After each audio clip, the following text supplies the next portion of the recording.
Votre bureau, Tremblay Parents, avocats, exerce strictement en droit du travail, premièrement, pour une clientèle d'employeurs, des entreprises, tout ça, puis autant dans le public que dans le privé, peu importe le type d'entreprise. Je fais de la CNESST aussi, mais j'ai un volet un peu plus axé sur le harcèlement psychologique en milieu de travail.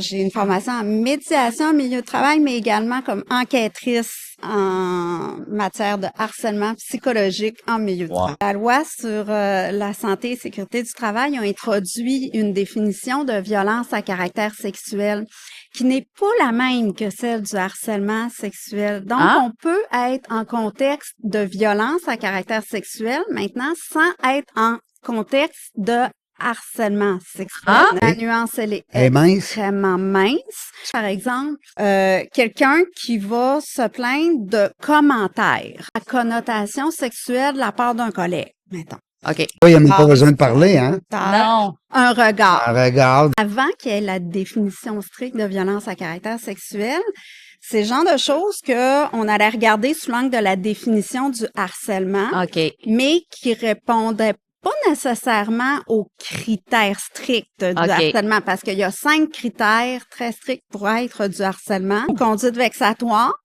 qui est répétée. S'il n'est pas répété, il doit être suffisamment grave.